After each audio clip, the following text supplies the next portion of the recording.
What is up, you guys? It is episode 25 of the Sci-Fly Zone, where the multiverse meets the seventh inning stretch, and today's destination is Wakanda. We have not been there in a while, and honestly, I am very happy to be back. I think when they started diving into this part of the MCU, they did a fantastic job world building in this aspect, so I'm very happy to be revisiting the lore of Wakanda. What do you think, CJ?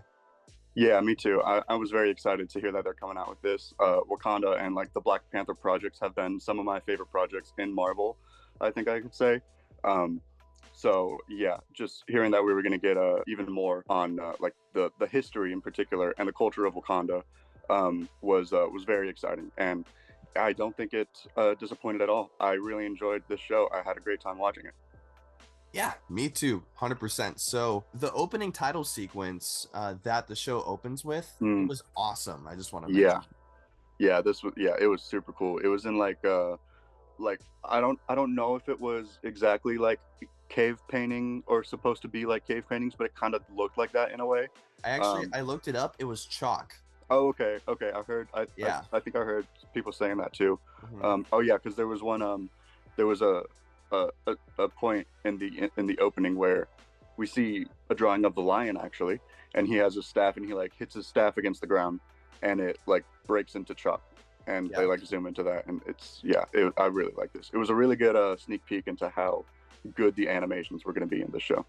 Yeah, and it was a great opening to the episode for sure. Yeah.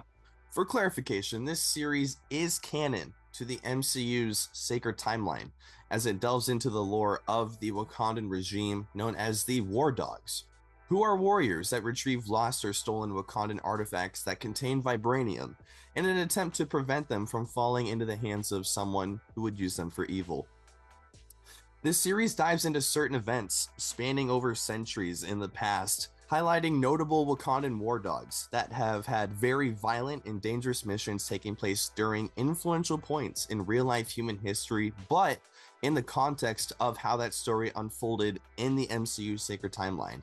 As the themes of this show are how history can be hidden if its purpose is to be seen for the greater good, despite how impactful that event was to the history that it's tied to. And I think it's cool how they portrayed this in the context of Wakandan history. The show reveals a covert but similar side to the nation, similar to the one that Eric Killmonger saw very early in his life when his father was killed for taking vibranium outside of Wakandan borders. And those events led him down to a similar path of radicalization because the history that he saw was a history that nobody heard. And this show will reference Killmonger later on, and we will get into that.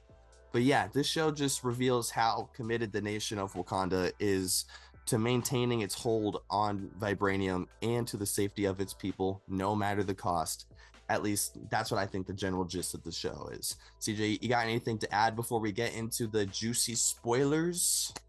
Yeah, I mean, I just thought it was really interesting, and it was great that they set up these episodes like in the context of, like you said, like historical events, like real world events. There's a couple Yeah. wars that Wakandans have like been a part of, that we know about, but we haven't heard about Wakandans being in it because Mhm. I mean, another theme of the show is that the war dogs have to work in secrecy, and it's about the mission. You're not supposed Yeah. to let people know. So yeah, I just thought that was a really great way to handle it, and I think the writers for Black Panther and Wakanda have been just really on point. Yeah, and Ryan Coogler's animation company did associate itself in this project, which is pretty cool. Yeah, that was really cool. Yeah, so episode 1, CJ, lead us out. So we start off in 1260 BC, long time ago. Apparently, Wakandans have been here for a long time. And we start off with a rogue Wakandan team actually invading a village from the sea. We see their ships coming in onto land, and they are pretty brutal, honestly. It's a very uh, threatening army. Everybody's like pretty much decked out in vibranium. They all have like extremely powerful weapons, and they are led by a man that we refer to as the Lion, and the Lion is a very imposing force. I thought this was a great way to start off the series. I think he was I think this was a really interesting character, and I really liked what they did in this episode. Yeah, I feel like his design looks very similar to what the Black Panther suit would inevitably become over time. You know what I mean? Yeah, 100%. Yeah, I totally agree. Yeah, so they're invading the village, going crazy. They got the vibranium stuff. They're kidnapping people into slavery and manipulating them into thinking that they're saving them. Classic stuff, you know, trying to gain control over territory and stuff. So, after we establish that this is our threat for the episode, we cut back further as if we weren't back in time enough. We go back to 6 weeks earlier and we open to our protagonist named Noni. Nani? And she is called in by the Dora Milaje because they need her help. They need her to go in secrecy to figure out what exactly is going on, because the lion, he's very dangerous. I mean, he is a captain to the royal guard. He is second to the king. Very dangerous man. And she is told that he fled Wakanda under his own volition and took some of their best warriors with him and a bunch of Wakandan boats, weapons, riddled with vibranium, obviously, armor, stuff like that. And they're going on a conquest to just gain territory and power. So she's told that his army is too large. He's doing too much. And this is pretty similar to, you know, Black Panther 1 in terms of what they're afraid of, as in someone taking vibranium and trying to take over the world with it. Pretty crazy. Yeah, I feel like there were a lot of parallels to the first Black Panther movie throughout the show in a couple different ways. But yeah, I liked this scene with Noni and with the Dora Milaje. And to Noni's knowledge, the lion is basically just kind of like a traitor who is very dangerous for Wakanda and for the world, because she's under the impression that he stole a bunch of technology and like just left with his army and wants to pretty much take over the world and gain as much power as he can. Yeah, so just there's so much going on in this first episode. You know, I feel like they did a really good job establishing some really good stakes and like really good protagonists and antagonists to go against each other. You know, like they have ties to each other, they have history together, and when we figure out what that history is and what this character has done to the nation of Wakanda, you know, we think, oh, that's a pretty bad guy, he's doing bad stuff. And he is doing bad stuff, but he's doing it in the sense that he feels like he is saving these people, which, if you're going to put people into slavery, like, you're obviously going to think you're doing it for a good reason. Yeah. You know, like, Yeah. like you're not just doing it because, oh, these people deserve it. And maybe he does. I don't know. Maybe he does think that, like, part of him does, but he doesn't want to admit it. Yeah, he's got this weird way of looking at it. Like, he views it as he's freeing these people from their quote unquote shackles in a way, but he's basically putting them in physical shackles. He's taking them away from where they were and just turning them into his slaves and making them do his work for him, you know. And I feel like if you have to, there's definitely got to be a level of delusion if you're going to be doing something like that, and you have to be able to convince yourself that you're doing the right thing too, because obviously people don't want to do something if they know that it's the wrong thing to do, and if they know that they're putting other people in danger most of the time. But if you can convince yourself that you're saving these people and that you're helping them and doing what you can, then I mean, it's a very dangerous way of looking at it.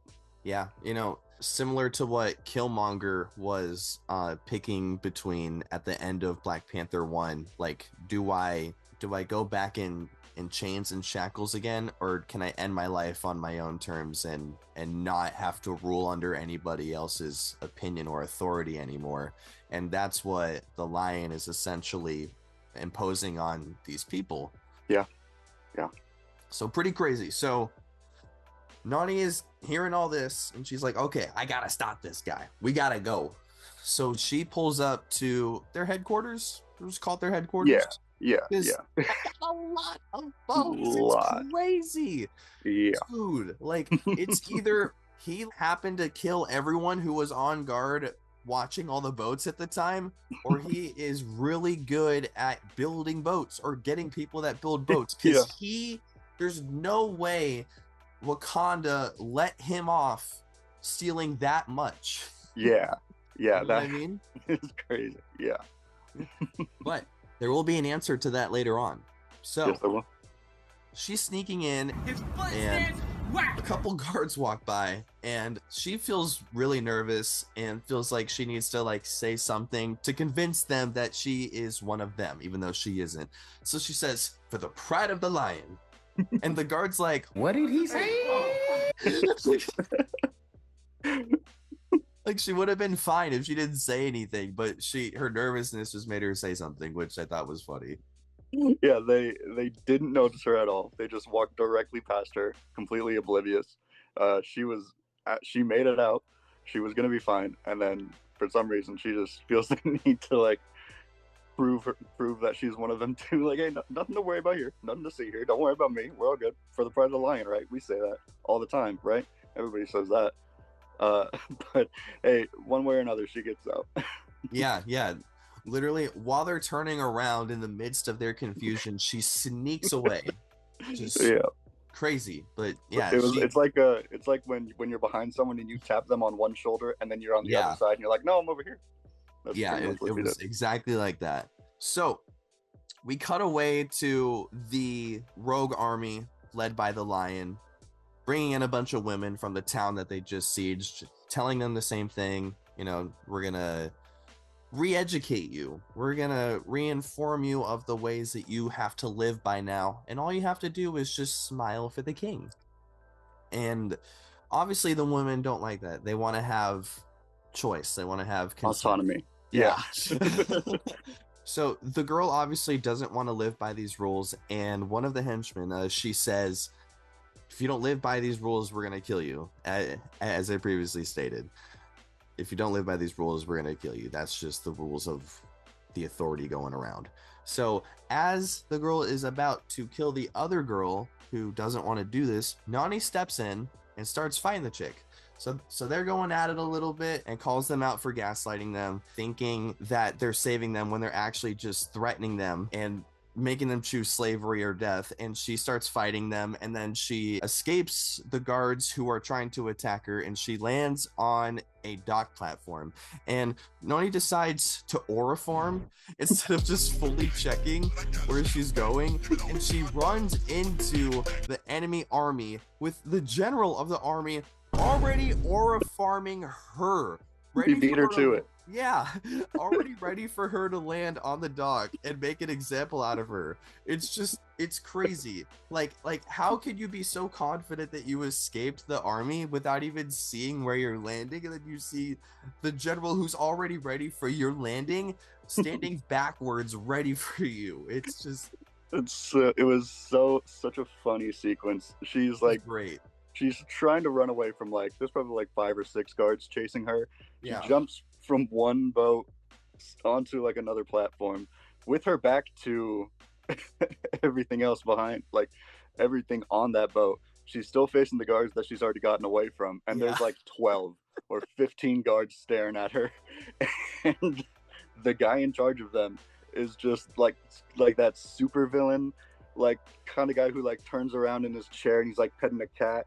You know, he's like, I've been expecting you. It was literally, it was so good. It was great. I loved it. So we cut to the lion, and he's emo farming. It's crazy. So he walks out super slow, watching Nani fight, and witnesses her casually just gut someone and then kick that person off to the side before a Samoan juggernaut pops in, grabs her in the face, and throws her across the boat. He picked her up like she was a stuffed animal, basically. I cannot fit my hand around a baseball like this. the way that he fit his hand around her entire head. It was, I don't know what they're feeding him. I don't know what they got in Samoa. I'm a wrestling fan. There's some pretty intense Samoans out there, but this is something different. I have not seen this, man.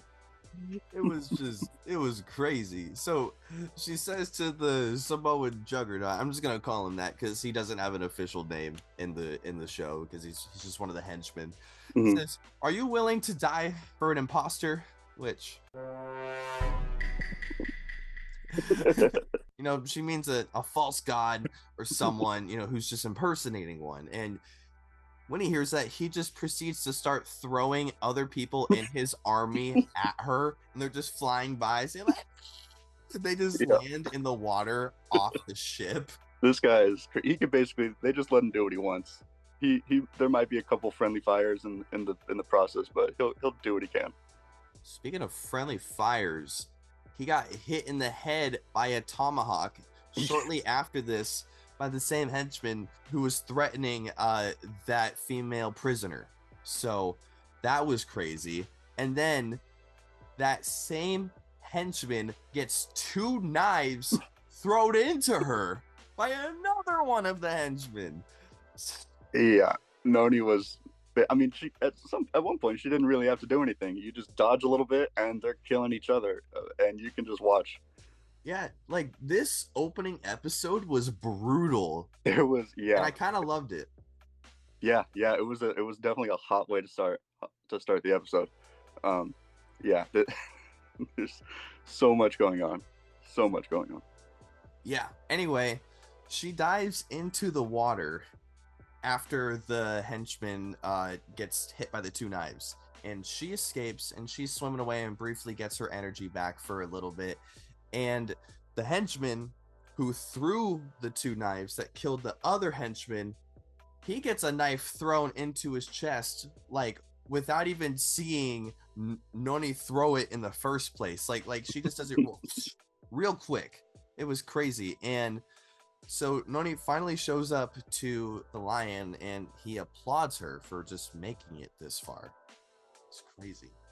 Yeah. This was an interesting interaction we got here. We learned that Noni there's been several people that the Dora Milaje has sent to try to get the lion back, and Noni is the only one that they've sent who was not directly trained by the lion. They also mentioned that everybody in the lion's army that he took with him were trained directly by him. Mm-hmm. And Noni is seemingly the first person that he's interacted with in a long time who he has never interacted with before. Yeah. So during this conversation, the lion reveals that he was in fact sent by Wakanda. He did not go rogue on Wakanda. He was essentially the first war dog, because he was initially sent by Wakanda to retrieve stuff, but then he wanted to stay and rule and be ruler of his own stuff instead of serving under Wakanda. So he was the first war dog, but then he abandoned Wakanda in a sense. So that's why later on in the show they declared Noni to be the first official war dog, because she stayed with Wakanda and works with their politics a bit more. Because back to what I was saying earlier, they are not talking about the lion at all. He is swept away in Wakandan history, despite how much impact and influence he had on the world, because he negatively impacted Wakanda despite hailing from Wakanda and being a very powerful and influential person that does deserve being noted, Yeah, this was a pretty shocking reveal to me, to be honest. I was pretty surprised to hear that. I was too. Wakanda was the ones that had sent him in the first place. Yeah. But yeah, he like seemingly went off on his own path and tried to do things his own way, which is actually something that Noni does as well. She's done that in the past. They mentioned early in the episode that that's why she was stripped of her duty of being a Dora Milaje member. And I just thought that was kind of interesting. It's I like when the protagonist and the antagonist have some similarities that you can point out to. Mm-hmm. Yeah, and earlier in the episode, while the Dora Milaje were debriefing Noni on her mission, she was told that we did not tell you certain things because you did not need to know. And this clearly shows here because they knew that he left because he was sent by them, but they did not want to tell her that because then that would make their narrative a bit convoluted. Yeah. Seems like they tell them what they want them to know, and then the things that they don't want them to know, just don't tell them. You don't have to know that. Yeah, so Wakanda has been doing these covert sus missions for centuries. Yeah. You know, and Yeah. I'm just wondering, like, how are they losing so many artifacts? That is a really good question. Like, they said, oh, they were stolen from us years ago, but, like, if you had the vibranium, how did they steal it? Yeah. Yeah. Hey, maybe there's, like, something that happened that Do you think they maybe feel entitled to the vibranium because they initially found vibranium in the borders of Wakanda, so then they feel like, oh, that's ours, you know, like that should be our stuff. And then I think, like, going off of that, Black Panther 2, when they found out that there was vibranium outside of Wakandan territory, they were like, whoa, we didn't know that. We thought any vibranium that was found outside of Wakandan territory was just stolen. Like, like it was the first time that they came to the realization that, like, it just was innately there outside of their borders. Yeah, totally. Yeah, I know what you're saying, for sure. So I do feel like there is some sense of entitlement from Wakanda to have vibranium in their possession.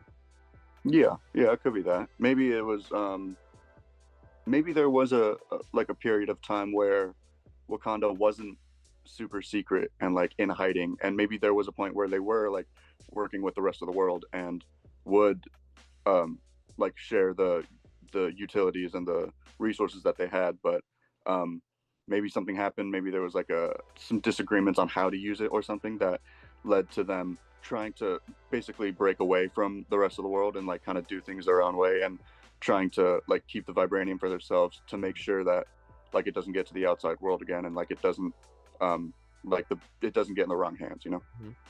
And they wouldn't want to tell us that because it would go against their narrative, so they're keeping it a secret. Yeah, because we don't need to know it. Yeah. So anyway, back to the episode.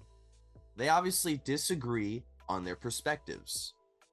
Lion's trying to tell Nani, you are like me. You do not want to walk the path that Wakanda is setting for you. You want to walk your own path. And she's like, I'm not like you. I'm not like a dictator traveling on a conquest of power. You know, I'm not trying to rule over all these places. And he's like, yes, you are. But I think what he's meaning to say is, you know, we are both wanting to do the things that we want to do, not the things that we're told to do. Which is basically the core concept and belief of a war dog in the first place. It's just their execution of methods entirely differ. Yeah, 100%.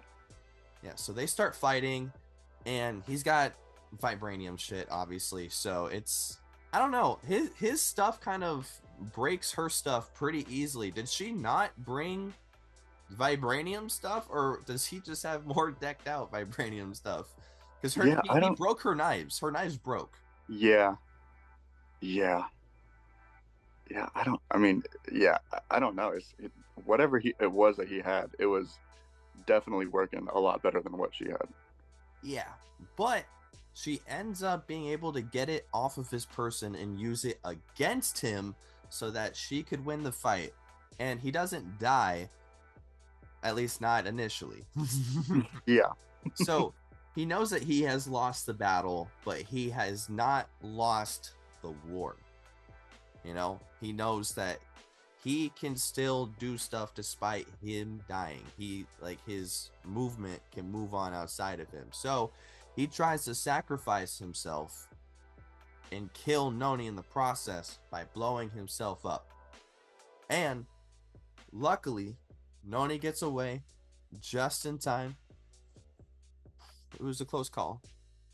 Yeah, it was pretty close. He basically just has a a self-destruct button that just blows up his entire ship. Mm-hmm. And his goal is to like take everything with him, but Noni does manage to get away, and she manages to get the mask that he was wearing as well.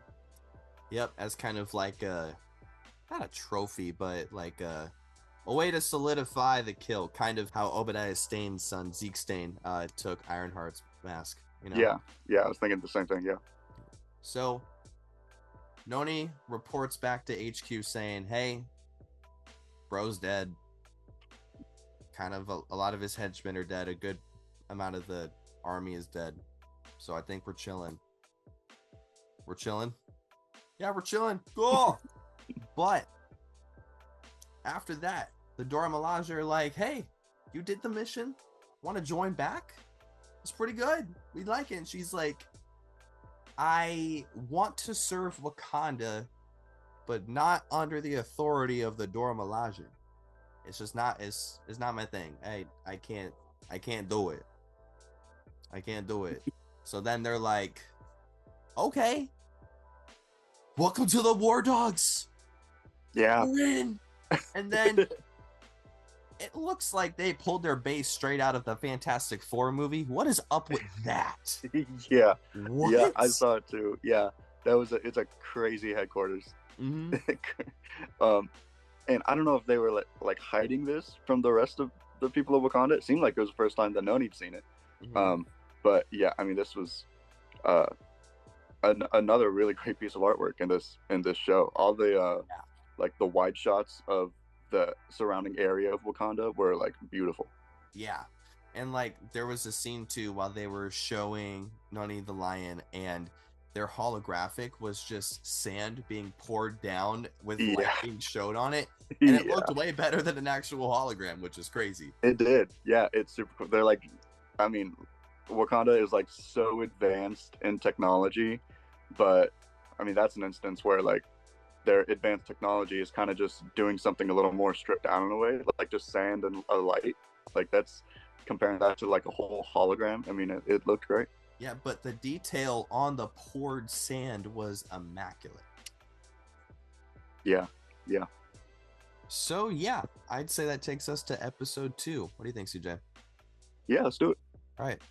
So we open to the Battle of Troy in the war zone just outside the city walls, involving the Greeks and Odysseus. I mean, who thought Eyes of Wakanda would be taking us here to the mythological battle?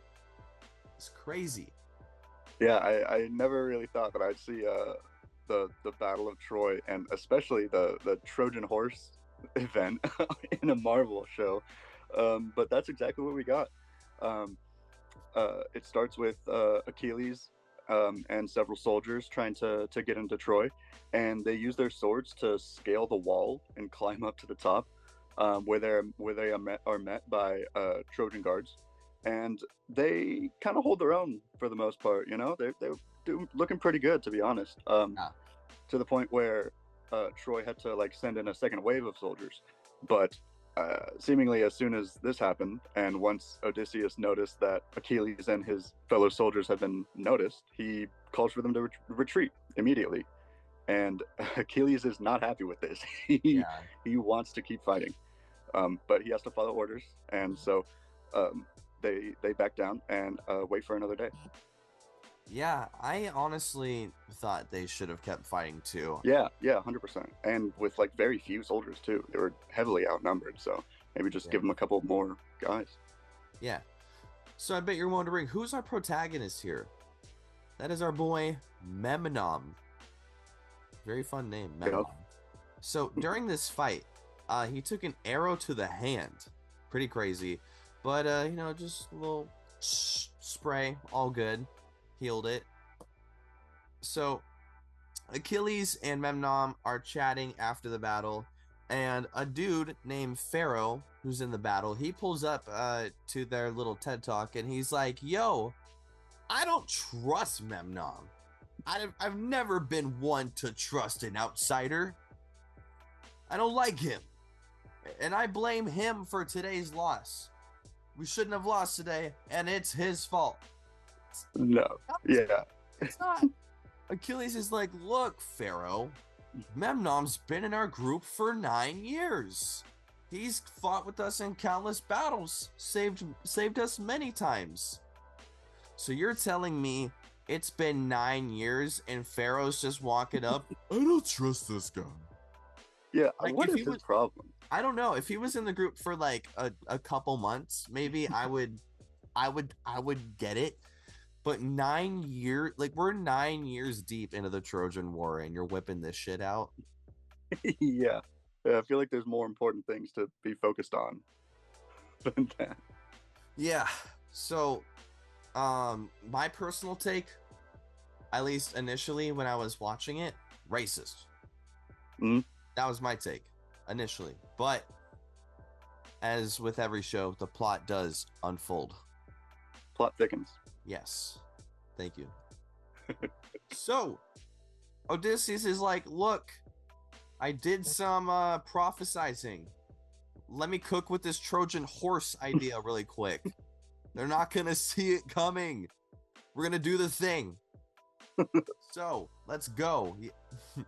So, after Memnon hears that they're doing the Trojan horse thing, he pulls out his 1184 BC phone messaging device. He's texting Wakanda saying like, "Hey, we finally found a way to make it into Troy. I'm gonna be able to find the artifact." And they're like, "Good, because if you don't get it, you ain't coming back, brother." Do not come. Do not come. Don't come back. Yeah. Yeah, that was a heavy emphasis throughout the show, is if you don't get what we sent you there to get, then don't come back at all. Don't come back empty-handed. Yeah, so Memnon has been fighting in the Trojan War for 9 years in an attempt to get this artifact that is inside the walls of Troy. That he has just now found after 9 He's years. been undercover for 9 years fighting in the Trojan War. I can't even imagine, just to get this piece of vibranium. Yeah, man. Also, the Trojans must have had that. They must have had that shit locked down. If he could even like sneak in one night and just be like, because it seemed like Noni, she was able to sneak in pretty good, and I know obviously I can't compare the regime of Troy to the Lions army. I know that they're not exactly comparable, but I'm just saying it seemed like she was able to sneak in with ease to a degree. So I just find it crazy that Memnon wasn't able to pull it off in 9 years' time. Yeah. He was being very patient. Yeah. So the Trojan horse gets carted in, and Troy thinks this is a sign of victory, that they are done, that they gave up. So they let their guard down and they sneak out of the Trojan horse, kill the guards. You get the thing. It plays out similar to how history assumes that the story plays out, because it is not obviously confirmed or denied if this actually did happen in real life. It's a mythological story, but yeah. So it's going down, and Achilles is fighting a bunch of people, and Memnon finally realizes where he needs to go to be able to obtain the artifact. So he starts running up some stairs, and Achilles is like, "Yo, I need some help. I'm being bombarded with a bunch of dudes." And Memnon's like, "Smell you later." Yeah, dude. Yeah, they're surrounded, and he just dips. He just leaves, and Achilles sees it. He looks him dead in the eyes, and Memnon looks him back in the eyes and walks away. Yeah, he just leaves him to die, basically. So he goes, and it's literally just the necklace on the queen. Yep. He's just like, "Give me the shit, I'll let you go." And that's exactly what happens. Yep. He gets the necklace, they dip, but they did not dip before Achilles sees him letting them go with mercy. That's how he's viewing it. Memnon looks like a full-on traitor in his eyes at this point. Yeah, yeah, and Achilles like viewed him as a brother, and he called him his brother like multiple times throughout this episode. So he feels extremely betrayed. Yep. So Memnom obviously cannot reveal that he's a war dog for the nation of Wakanda, because that would just, I mean, he doesn't want to bring the war to Wakanda, you know? Yeah, yeah, So he tries to calm him down while not revealing himself, which, I mean, if you're not going to give away your real identity, it's going to be hard to get someone to trust you. yeah. So they start fighting, and this is really on the nose, but Memnon slices Achilles' Achilles. Yeah. Yep. And then Achilles did not want to stop fighting after this point, despite being on one leg. Oh, how he was standing. He tries to go for a throat shot with the knife, and Memnon just grabs it and redirects it into his chest. So Memnon leaves, but he does give him, like, you know, like the respectful coin on the eyes send out, you know, because he respects him. He didn't want it to come to this. He tried to talk him out of it, but Achilles is pride over peace. So what are you gonna do? Yeah, man, this was kind of a heavy episode, honestly. Like two brothers. It's just called Two Brothers.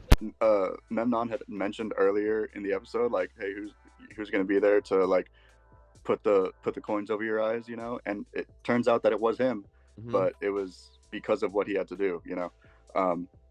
He had to, and like Memnon had spent 9 years with this army. He had like basically built a new life outside of Wakanda. He had built new relationships. He had made new friends, people who like care about him, people that he cares about. And basically on a dime, once he saw the vibranium, he basically had to just switch back into like war dog mode, you know. And he had to push his personal feelings to the side and do what he had to do for Wakanda. Yep, it's pretty crazy. And it really sucked that Pharaoh was right, because I thought he was just racist. Yeah, he seemed like an asshole, which he is, but he was right. He's out of line, but he's right. Yeah, it is tough to, you know, to have to break off such an emotional attachment and kind of put the other party through that when you're serving your nation, you know. Like they go in, essentially manipulate who they need to manipulate until they get their artifact, and then they leave.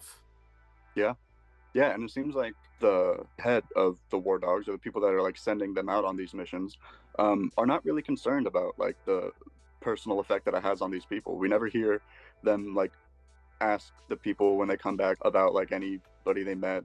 We never really hear them talk about the relationships. It's really just like, did you get the artifact? Okay, good. You did what you had to do. We'll send you out again soon. Yep. And we find out that Memnon's real name is Bukai after he returns to Wakanda to give his debrief. And he wasn't really a big fan of having to go through this whole mission. And it seems like he's just a little bit lonely going through all of this. And what's also funny is that director Nani's the director of the War Dogs. Yep. She's looking a lot like director Fury. Yeah, she's got the eye patch. And like we mentioned, Bukai, as we know him now, as had spent like 9 years out building these relationships and meeting people that he cared about. And when he came back to Wakanda, with where his like actual family is, you know, and where his community is, he felt more lonely than he had when he was out there. And he said this to Noni, and basically asks her to like let him go out on another mission because he can't really stand to stay in Wakanda like he is. So she basically says yes, and it seems like he in the future goes and completes more missions, which hopefully fulfills him in a way. Yeah, I hope so, because it seems like the things that you have to endure when you go on those missions really do change you. And I think that was also the case with the Lion. That's why he didn't want to stay and do it either. He didn't feel like Wakanda was home anymore because of what they were asking him to do. And maybe he felt, more at home with the people that he's surrounded with, despite him probably forcing them to be around him. Yeah, honestly, no, that makes a lot of sense. I think that's a really good point. So yeah, cool to move on to episode 3 here. Yep. All right. So episode 3 takes us a little bit more forward in time to 1400 AD. We are introduced to our protagonist known as Basha, and he is on a mission to again retrieve more vibranium stuff that is embedded within Wakandan artifacts. But there is a twist, because this episode, the right to the artifact is questioned. Yeah, this was really interesting because the piece of vibranium that Basha is out to get is actually a dragon's tongue made out of vibranium in this statue. And Basha, we see him sneak out of his house, and he goes up to the statue and tries to take the artifact out of it, take the vibranium out of the mouth, and it doesn't budge. He can't move it at all. So he just decides, maybe I'll just take the whole thing with me, and nobody's gonna notice, right? Not true at all, because they actually mention in this episode that this is a very beloved artifact from, or like, for the citizens of China, and it like really means a lot to their culture. So him taking this, the entire thing, the guards that see him are not going to be happy about it at all. No. But it doesn't work. He gets away. He manages to get away, and he goes to this pile of snow where he is hiding his ship, his spaceship, essentially, in 1400 AD. Yeah, no less. Like they must have advanced a lot in that time. Yeah, dude. I know that Wakandan technology is like very advanced, but having a spaceship like 600 years ago is kind of, I feel like that would probably melt anyone's brain if they had seen that at that time period. But yeah, he gets out unscathed. He sends a message back to Wakanda. He's like, hey, I got the thing. I'm on my way. And they're like, hey, we haven't heard from you in weeks. Thought you were kind of dead. He's like, no, I'm good. Nope, don't worry about me. I'm on the way. Just war dogging it. Yep, just me being a war dog. So he gets back to Wakanda. He lands, and he's met by this man, Captain Ebo, which they have a good like relationship together. Seems like they know each other. They're very familiar with one another. So they are going to the High Counselor to show him this artifact, show him that Bosch is back, and he did what they needed him to do. And they walk through like a museum kind of room. It's an artifact room. Yeah, gallery. Yeah, that's a good word for it. And it's filled with all of these different historical Wakandan artifacts, including some that we've seen in previous episodes. We saw the lion mask. We saw his gauntlet that he held on his wrist that Noni used to break his staff. But I thought this was a really cool thing to add to the show. A really cool room to have. Yeah, because despite the episodes at times taking place hundreds of years away from each other, there are things and people that are connecting these stories over time throughout history, which is what makes history so awesome and so important. You know, it's cool that you have these things that establish that you existed and that you had influence, or that your people existed and had influence way back when and now. It's really cool. Yeah, absolutely. I feel like a big theme of this show is like Wakanda trying to preserve its history and preserve its culture. And we see several times them being successful in doing this. And it was cool seeing like that they're still successful in doing that. You know, they're still holding on to it. Even things from the first episode took place like 2,000 years earlier. It was in 1260 BC. So then going to 1400 AD, like still having those artifacts from then, like you could tell how much it means to them. Yeah, although the show does call into question the means as to how they are acquiring these artifacts, and that is also the case with this episode, as it reveals that Basha did not exactly check the load on his ship too well, as he had an extra passenger on the way, and that reveals to be an original character, a brand new Iron Fist. Super cool. She is awesome. Her name is Jorani. Yeah, she is great. I love Iron Fist in the show. I was so excited to see her in it. Mhm. And Jirani is actually someone that we've seen in this episode before, because as I mentioned a couple minutes ago, Basha had to sneak out of his house in order to get the statue. And the reason he had to sneak out is because there was a lady sleeping in his house, or he was sleeping in her house. And we see in a flashback that she is actually the person who stumbled across Basha for the first time when he was sent on his mission. She found him laying in the snow, unconscious but still breathing, and decided to be a good person, and she took him into her home, and she nursed him back to health. She gave him a cane to walk on. She fed him warm soup, and at some point it also gets romantic. It turns out that we learn that there's a romantic interest between them. So the reveal that she is actually Iron Fist and that she has come along with Basha to take back what was stolen from her and from them, I thought that was a really great twist. Yeah, and the debate between the two of them is that Basha feels that the artifact belongs in Wakanda because the artifact was originally from there, so it should be taken back there. Her point is that in the meantime that it's been gone and introduced into our culture, the impact that it has had on our culture during that time that it's been gone from you is way more substantial than what it would actually mean for you to get it back to your culture. Yeah. I mean, they both have a case for what it means to them. So I thought this was a really interesting dynamic to have between them. And yeah, I mean, they both make a good point. And it turns out that the solution to this problem is actually a lot more simple than we originally thought it would be. Yeah, so they obviously both initially resort to violent means to solve the situation. She's an Iron Fist, so she is immensely good at hand-to-hand combat. So she is taking down the Wakandan guards with ease, including Basha at times. But eventually they come to a stalemate, and she's like, hey, what if I just use my Iron Fist powers to remove the vibranium tongue from the dragon?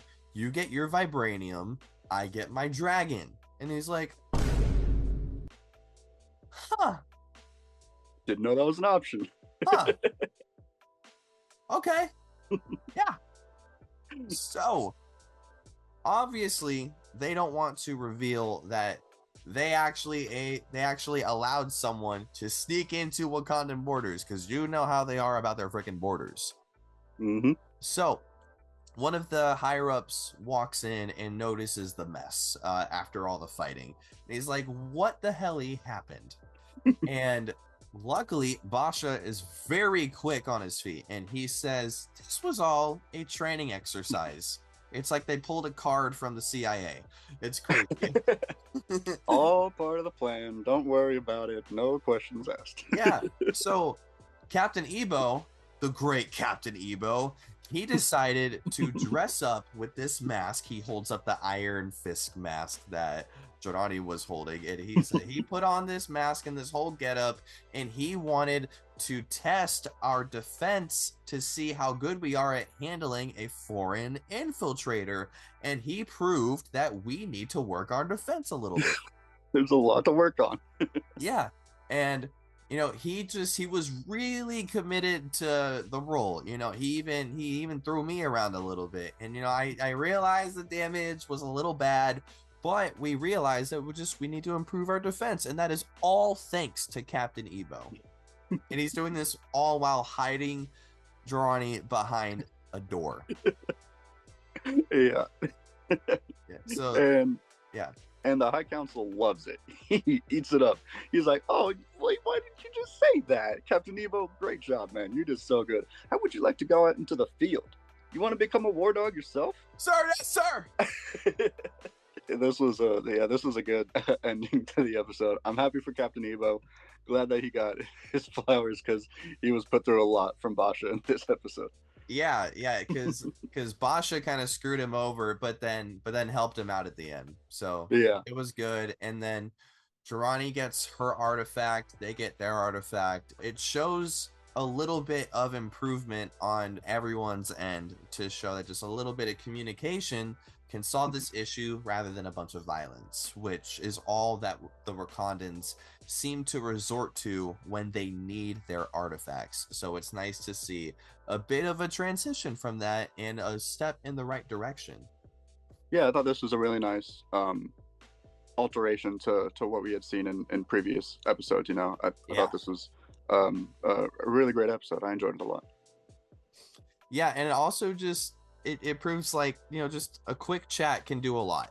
Yeah, as soon as they started communicating and sharing their feelings, everything got figured out. Turns out they don't have to kill each other. Yep. So that takes us into episode 4. And this episode ties everything together in a beautiful little knot, like the final Christmas present that your parents pull out of the closet from Santa Claus. You know what I mean? Yeah, So, absolutely. We go about 400 years or so into the future, into 1896 AD. So just about 100 or so years before the present timeline. Like 130. I'm rounding up. Yeah. Rounding down. Anyway, yeah. So this story kind of takes us in a X-Men Days of Future Past type of time travel, which I feel like a lot of these animated shows just cannot get away from some sort of time travel or multiverse, which is fine. I think it's crazy that even a show that takes place in the past, they cannot escape something from the future. You know what I mean? Yeah. It's like a requirement. You can make a show, but you have to have some time travel in there. Yeah. It's like that quote. You mess with time, it tends to mess back. You'll see. Yeah, exactly. So, yeah, we hone in on the future prince of Wakanda and another war dog, correct? Yeah. So, current prince, actually, I believe he is the third prince. Yeah, sorry, I meant future king. Oh, yeah. But yeah, he's a current prince. Yeah, I think. Yeah, so he's the youngest son. He has 2 older brothers. So he's pretty much kind of going to be stuck as a prince for a long time, unless both of his older brothers die. So he's kind of accepted this role, and I feel like you can tell that he has a lot of like little brother tendencies in this episode. Like he's accompanied along a war dog named Kuda, and Kuda is kind of like a father figure, like big brother in a way for Prince Tafari. Mm-hmm. And I thought they had a really nice dynamic between the two of them in this episode. Yeah, for sure. And he was saying like, look, I know this is dangerous, but you're only here to observe. We're not here to fight. So they're sneaking through a war, it seems, and they are trying to retrieve a stolen Wakandan artifact, as is the premise for the previous episodes. And they are successful in finding this artifact. And this artifact looks a bit familiar. And it is, in fact, the same axe that Eric Killmonger looks at in the museum in Black Panther 1. Yeah, man. Crazy. Awesome reference there. Super cool callback. Props to you. I didn't even recognize it at first. You noticed almost right away. Mm-hmm. You asked me to look it up, and I was like, yeah, you're 100% right. That's exactly what the axe is. Yeah. Yeah, man. When I saw that, I was like, bro, it's so cool that they're referencing that, because it makes perfect sense, because they always use artifacts as like a staple to remember what their history was. And that is a big piece of history to Wakanda. And also they're putting even more emphasis on how important this artifact is, considering that Killmonger himself was set on a journey to retrieve this artifact in a sense of retribution for his past. Yeah. Super cool reference. I was so excited to see that. Yeah. And they get the artifact and they're going back home to, put it up in the gallery. And we see Uatu, the Watcher. What's up, my guy? Yup. Love seeing Uatu just hanging out, watching. He's like, yo, this is a good episode. I'm gonna watch this one. Yeah, that was really cool seeing the Watcher. I'm not sure if it's if he's going to be like, is this going to be like part of a bigger story? Are we going to be seeing him more often, or is he like kind of taking the cameo role that like Stan Lee had in the past? I've seen some speculations about that as well, but I hope we get some more Watcher in the future, man. I'm always excited to see him. Yeah, me too. I do think that he will be more involved, considering there's a big implication in Avengers Doomsday that at some point Doctor Doom is going to have to battle Loki, who is currently the god of stories and the protector of the MCU sacred timeline. So I feel like Uatu, who is the watcher of the MCU sacred timeline multiverse, he is going to look at this and he might feel the need to step in, especially now considering he is allowed to intervene as established by the season 3 finale of What If. He is allowed to intervene now. He does not just need to watch anymore. He can be the intervener. Yeah. It's such a lame name, but it is the purpose that he could serve. So there is a definite chance for Uatu to have a more serious role in the future. But I also do just like seeing him just like hanging out, being like, I'm just watching. Yeah, hey, it's me. Well, me too, man. Yeah, he's kind of like plays the role of the audience in the show. Yeah, we're like the Watcher in a way. Yeah, literally. Yeah, it almost feels like, like he's watching with us and we get to react together. So like we know we're watching a good one. Yeah, that's pretty. Hey, Watcher, if you're watching this, come on the show. We'd love to interview you and we'll talk to you about what's going I bet on. a lot of people would watch it. Yeah. So while they are driving back to Wakanda, a futuristic warrior appears out of nowhere, and this is the future Queen of Wakanda and the last Black Panther, as is the title of the episode. Yeah, dude, she looks awesome. She just appears out of nowhere, basically out of thin air. Yeah, and she's massive. She's fighting like Prince Tafari and Kuda for a bit. Kuda is a big man, but he looks very small compared to this futuristic Black Panther. Like like the armor is insane too. She's got the claws in her armor too. Yeah. She looks like a combo of Ghost and Prowler. Yeah, 100%. Yeah.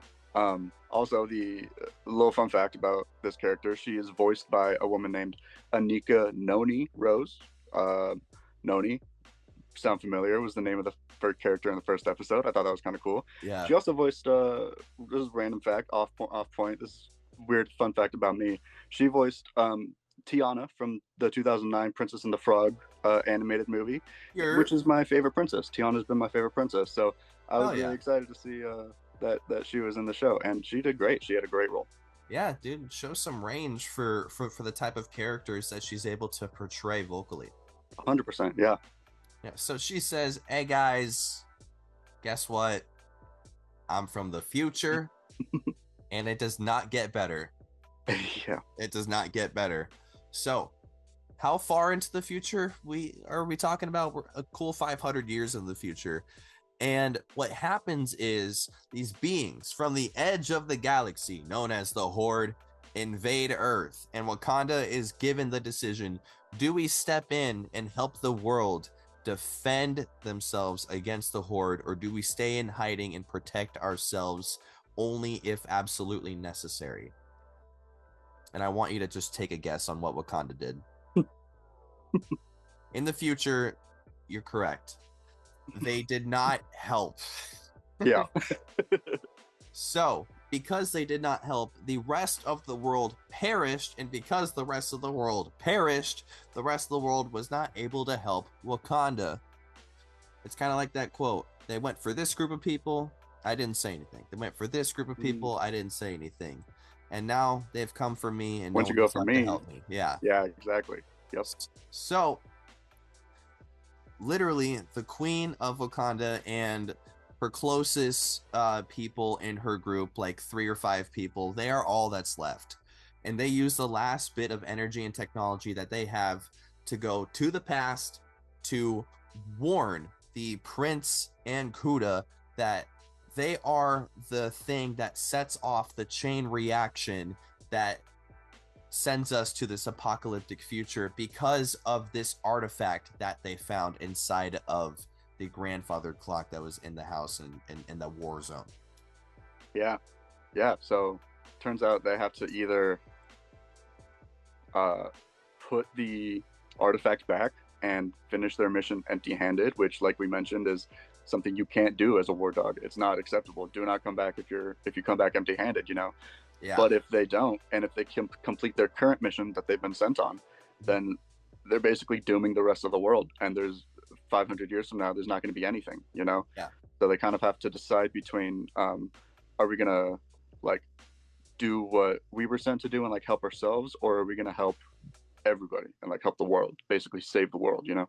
Yeah, and Wakanda has always had a very negative view of the outside world and viewed them as a threat.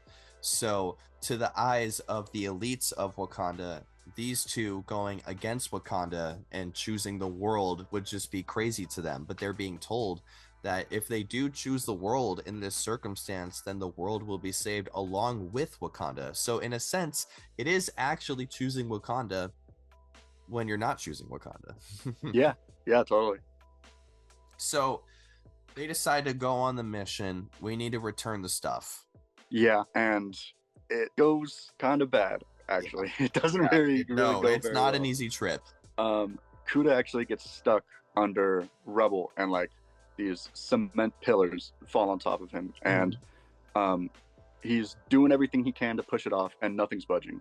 Prince Tafari is trying to help as well, but I mean, Kuda's a lot bigger than him, so if he can't move it, then Prince Tafari is not going to have much luck either. So another extremely tough decision that they have to make.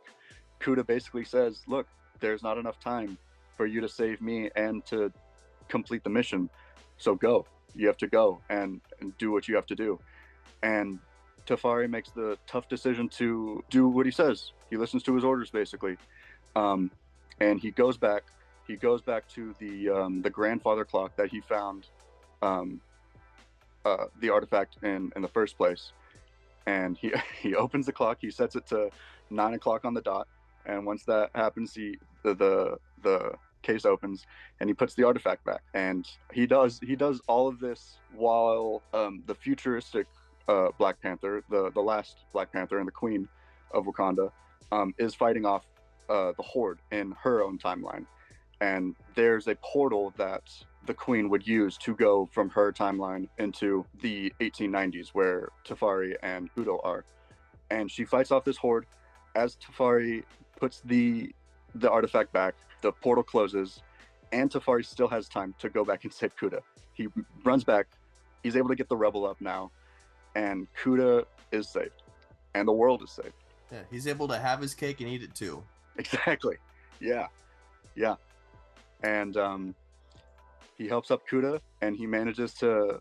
He says, "I'm going to get you back home," and he does. They get back home, technically empty-handed, but in the grand scheme of things, they completed their mission, and they did exactly what they needed to. Yeah, they did not come home with a materialistic item, but they came back knowing that they actually possibly saved the entire world. Yeah, man. This is awesome.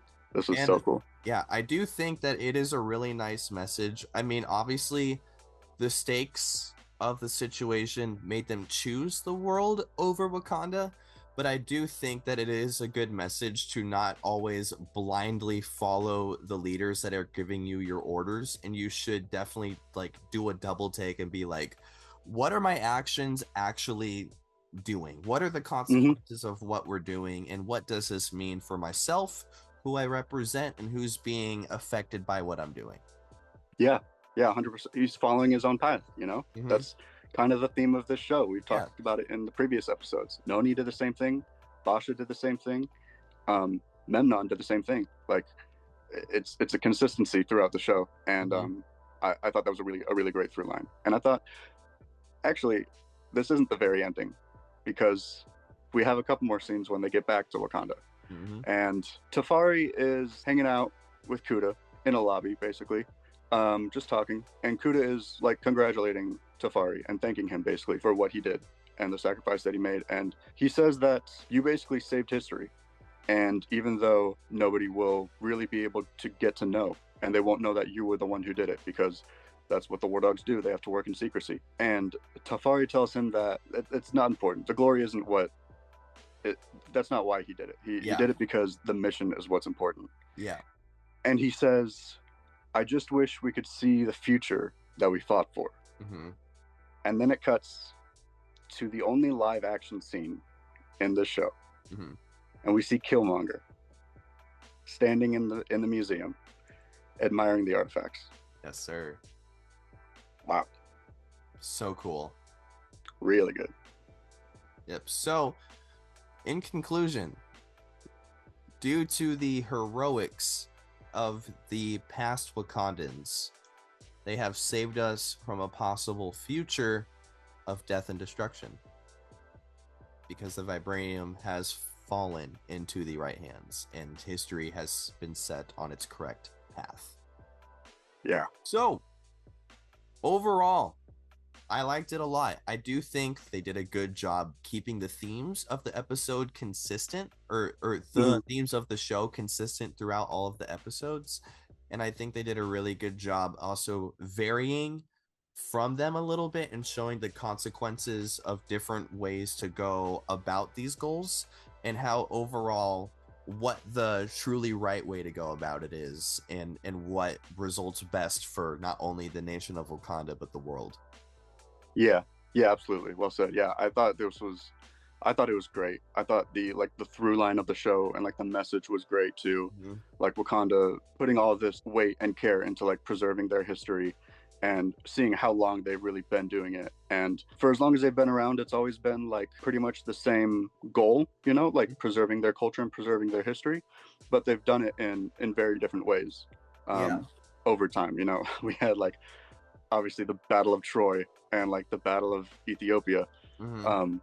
And the Wakandans were a part of it. And I really liked the idea of focusing on like a different story for each episode and like different characters. I think that was a really interesting way to format it, and like giving them all kind of a theme, like the through line that the show has. And yeah, I think the final episode was extremely satisfying. I think it was a great culmination for the entire story. You know, like we're going through these stories of like Noni and Memnon and Basha being sent on their missions and being successful and preserving their history, all for Tafari and Kuda to have the pressure put on them and the responsibility put on them to basically make sure that everything that everyone's done in the past is not for nothing, you know? Yeah, and I do think it's also interesting that they had to basically keep this secret. Like, while it did send Wakanda on the right path, it didn't eliminate them from still making these same mistakes on a lower level of stakes, because as we see in the future, Killmonger's dad still did get murdered for trying to radicalize and free a lot of oppressed people outside of Wakanda using vibranium, and they killed him for it. Yeah, the writers for this did a really good job at like keeping like a consistent theme and also referencing and like showing respect to other works that have already been done. Yeah. And like implementing that into their work, you know? Mm-hmm. Yeah, there was a really good balance of agency that the main characters had, while also keeping them accountable for their consequences and the decisions that they made and the implications that come with those decisions. Yeah, 100%. Yeah, and a lot of superhero shows tend to just gloss over the true ramifications of what some of the actions of these very powerful individuals are capable of. Yeah, I'm glad they didn't shy away from that in this series. Yeah, there's a lot of death. I mean, there was we saw people get gutted, sliced like a up. Fish. It was crazy. Yeah. Tomahawks to the face. Yeah, the first couple episodes in particular were like pretty brutal. A lot of knives, a lot of swords, a lot of stabbing and slicing. Yeah, but because of how just raw and real it was, it kept me entertained long enough to like see through to like the more smaller niche details that really drive home the overall themes and stories that the show is going for. Yeah, totally. I agree. There were definitely like a couple times where like the protagonist might have done something like kind of questionable, and we were like, okay, that's a little weird. But then we went, okay, but let's wait a little bit. Let's see why that happens. Let's see the explanation for it and the payoff for it. And I think they did a good job. Yeah, 100%. And also, these are flawed individuals coming from a flawed nation with more power and technology than any nation has ever seen before. But this is also a nation that no one has ever heard of before because of how secretive they are. Yeah. They did a really good job taking all of these aspects and things to consider and balancing it with some like very interesting protagonists that do make some questionable decisions, as any person would do, coming from a nation that's sending them on a conquest to get these artifacts by any means necessary. Yeah, totally. Yeah, it's a really tough position to be put in, and like can't even imagine like what a person would like do in that. I mean, having as much power and resources as Wakanda does, they could be doing a lot worse, man. Oh yeah. They could do a lot more harm than they have done. Yeah. So, there's that to say. Yeah, like despite all of these things, they are trying to be a peaceful nation at the end of the day. So man, like I don't know how you're able to balance all these things. I think they did a really good job. Like given all of these things now into consideration, I'm giving this a solid 8.5. Wow, nice. Yeah, nice. Okay, that's it increased from your initial reaction.